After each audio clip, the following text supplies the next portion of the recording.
Hello, October is ADHD Awareness Month or Attention Deficit and Hyperactivity Disorder. I would like to take the opportunity to talk about ADHD in adults, as many people still think that it can be outgrown or that adults cannot be diagnosed with ADHD. First of all, the question to be asked is, can ADHD start in adulthood? Well, ADHD is a neurodevelopmental disorder that develops in childhood. More specifically, criteria need to be met before the age of 12.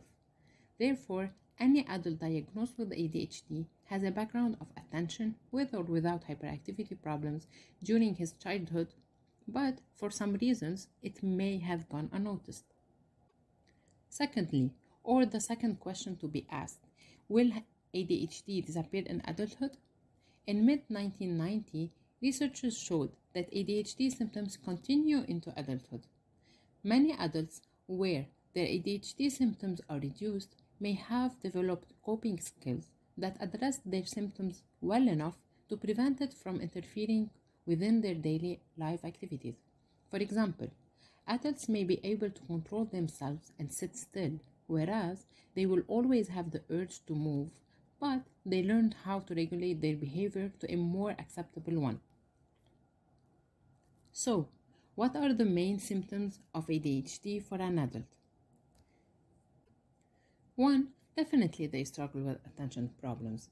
They may be easily distracted, they have difficulties in maintaining a conversation, and seems to not listen when talking to or while giving them instructions. 2. Even though ADHD people have trouble focusing, but they may also have something called hyperfocus, meaning they can be occupied in something to an extent where they can become unaware of anything else around them and may lose track of time. 3. Others may have challenges in their organizational skills, as they may, for example, have difficulty organizing their desk or keeping their room arranged, or problems creating and following a schedule. 4. The lack of motivation, as they may struggle so bad to accomplish tasks to the point they lose motivation to, or avoid activities requiring mental effort and start procrastinating a lot.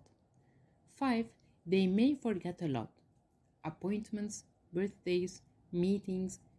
They can forget simple or even very important things. 6. Restlessness. It is another symptom where the person may feel always driven by a motor and have the urge to keep on doing things. 7. They may be very impulsive. For example, they may be impatient, interrupt others, or have temper outbursts. 8. They may suffer from unstable relationships, as ADHD can affect their lives and their partner's lives, especially when they are not diagnosed, where people may not understand why this person is acting in such a way. Also, it is important to mention here that switching jobs is very frequent, since some majors determine loss of focus and calmness, where those are not a strength of people diagnosed with ADHD. Finally, keep in mind that similar symptoms can be found in other disorders like depression and anxiety, but also it can co-occur with the same. That's why a consultation with a psychologist or a psychiatrist is essential if any person notices the mentioned symptoms.